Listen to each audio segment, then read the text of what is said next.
Assalamualaikum warahmatullahi wabarakatuh. Nama saya Rosmini, NIM J1A1202221, kelas D, Prodi Kesehatan Masyarakat, Universitas Halu Oleo.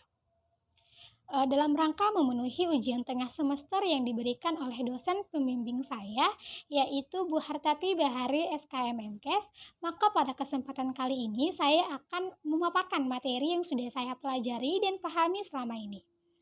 Adapun judul materi yang akan saya bahas yaitu tentang konsep dasar promosi kesehatan.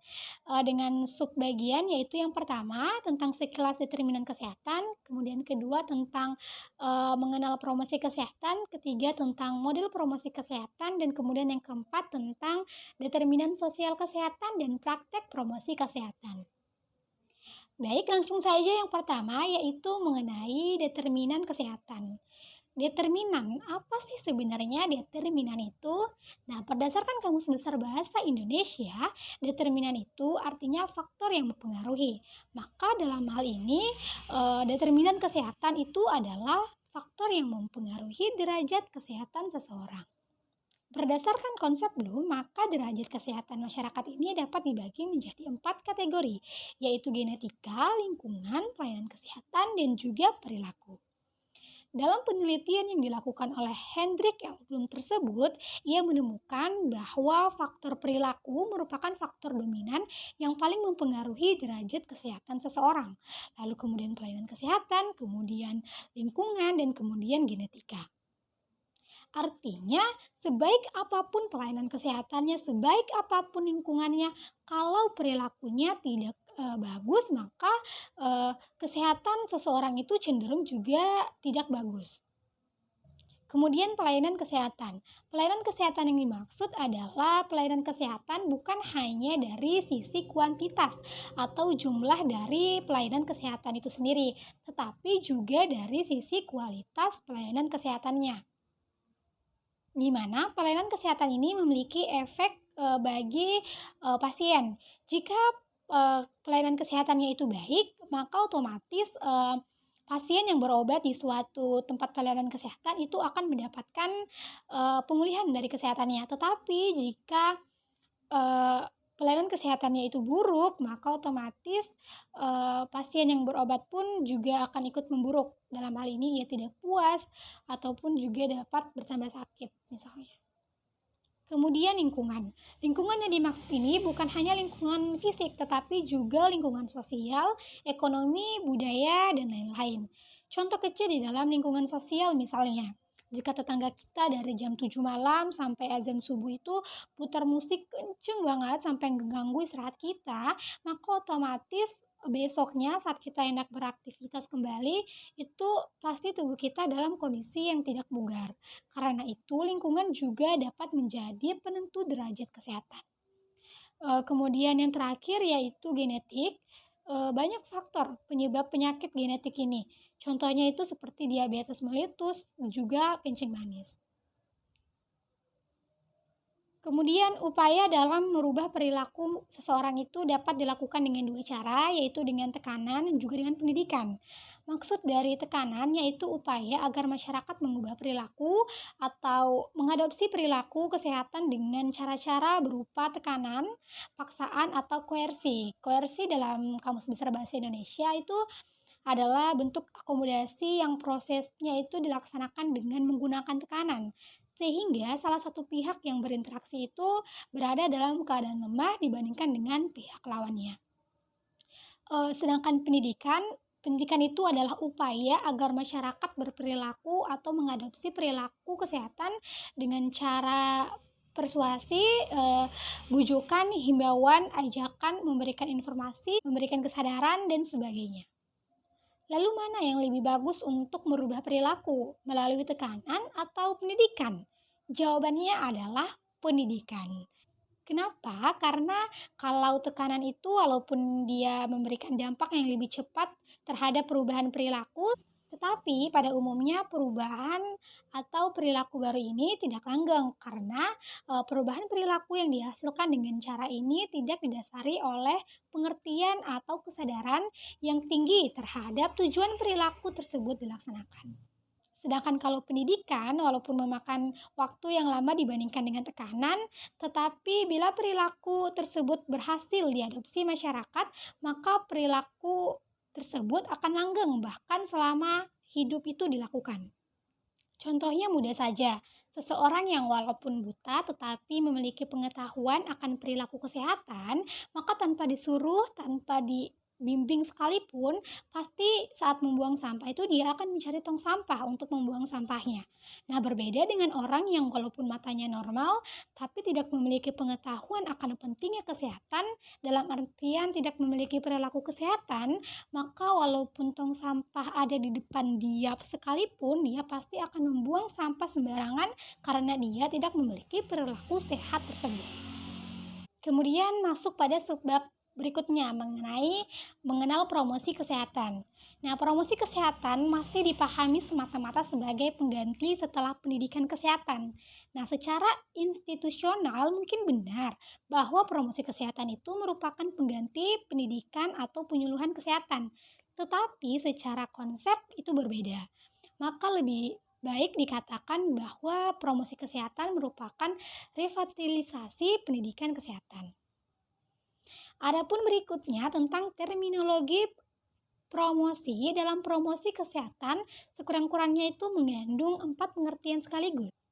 Yang pertama, dalam 5 level of prevention atau 5 tingkat pencegahan dari Levels and Clark dalam Hunton, di mana pencegahan tingkat pertama itu adalah promosi kesehatan.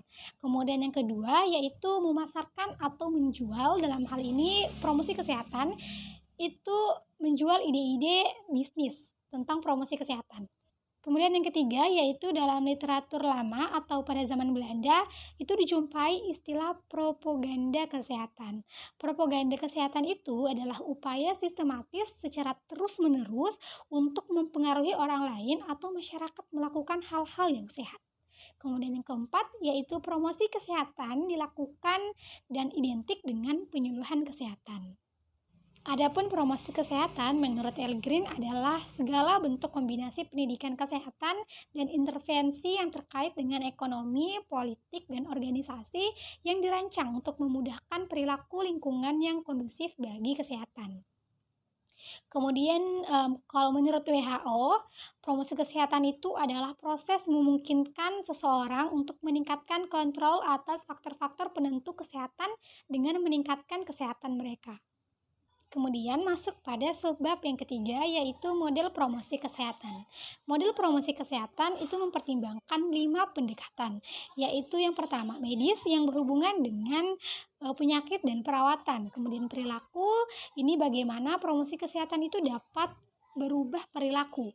Kemudian pendidikan, di mana di situ nantinya akan ada ilmu yang diberikan. Kemudian pemberdayaan, bagaimana memberdayakan masyarakatnya, dan kemudian kelima itu adalah perubahan sosial. Adapun jenis model promosi kesehatan ada 3. Yang pertama yaitu model keyakinan kesehatan. Model ini dikembangkan sejak tahun 1950 oleh kelompok ahli psikologi sosial dalam pelayanan kesehatan masyarakat di Amerika. Model keyakinan kesehatan digunakan untuk menjelaskan kegagalan partisipasi masyarakat secara luas dalam program pencegahan atau deteksi penyakit. Model ini juga sering dipertimbangkan sebagai kerangka utama perilaku kesehatan yang mulai dipertimbangkan orang-orang tentang kesehatan. Selain itu, model keyakinan kesehatan juga digunakan untuk mengidentifikasi prioritas beberapa faktor penting yang berdampak terhadap pengambilan keputusan secara rasional dalam situasi yang tidak menentu. Kemudian kedua yaitu model transteoretikal. Model transteoretikal ini adalah suatu model yang diterapkan untuk menilai kesiapan seseorang individu untuk bertindak atas perilaku sehat yang baru dan memberikan strategi atau proses perubahan untuk membantu setiap individu melalui tahapan perubahan untuk bertindak dalam memelihara kesehatannya. Kemudian yang ketiga yaitu model transaksional stres dan coupling. Stres adalah suatu kondisi atau keadaan tubuh yang terganggu karena tekanan psikologi. Biasanya stres itu dikaitkan bukan karena penyakit fisik, tetapi lebih mengenai kejiwaan. Banyak hal yang memicu stres, seperti rasa khawatir, kesal, kesedihan, frustasi, perasaan tertekan, dan lain-lain. Kemudian subbab terakhir mengenai determinan sosial kesehatan dan praktek promosi kesehatan. Menurut teori Green, seorang ahli perilaku, faktor perilaku itu ditentukan oleh 3 faktor. Pertama, faktor predisposisi, yaitu faktor yang mempermudah atau memprediksi posisi terjadinya perilaku seseorang. Antara lain pengetahuan, sikap, keyakinan, kepercayaan, nilai-nilai, tradisi, dan sebagainya. Contohnya, seorang ibu membawa anaknya ke posyandu untuk dilakukan penimbangan agar mengetahui pertumbuhan anaknya. Nah, tanpa adanya pengetahuan ibu tersebut, mungkin tidak akan membawa anaknya ke posyandu. Kedua, faktor pemungkin. Faktor pemungkin yaitu faktor yang memungkinkan atau yang memfasilitasi perilaku atau tindakan, antara lain prasarana, sarana, dan ketersediaan sumber daya manusia. Contohnya, ketersediaan puskesmas, ketersediaan tong sampah, adanya tempat olahraga, dan sebagainya. Ketiga, yaitu faktor penguat. Faktor penguat yaitu faktor yang mendorong atau memperkuat terjadinya perilaku. Antara lain seperti sikap petugas kesehatan, sikap tokoh masyarakat, dukungan suami kepada ibu hamil, dukungan keluarga, tokoh adat, dan sebagainya. Baik, itu dia pemaparan materi dari saya. Adapun kesimpulan dari konsep dasar promosi kesehatan ini, yaitu promosi kesehatan dikenal juga dengan ilmu untuk merubah perilaku. Promosi kesehatan dipahami sebagai pengganti istilah pendidikan kesehatan, di mana pengertian promosi kesehatan yaitu proses untuk meningkatkan kemampuan masyarakat dalam memelihara dan meningkatkan kesehatannya. Selain itu, untuk mencapai derajat kesehatan yang sempurna, baik fisik, mental, sosial, ekonomi, dan spiritual, sebagai konsep kesehatan holistik, maka masyarakat harus mampu mengenal dan mewujudkan aspirasinya, kebutuhannya, dan mampu mengubah atau mengatasi lingkungannya secara mandiri. Sekian paparan materi dari saya, lebihnya berasal dari Allah Subhanahu wa taala dan kekurangannya berasal dari pribadi saya sendiri. Wabillahi taufiq wa hidayah. Wassalamualaikum warahmatullahi wabarakatuh.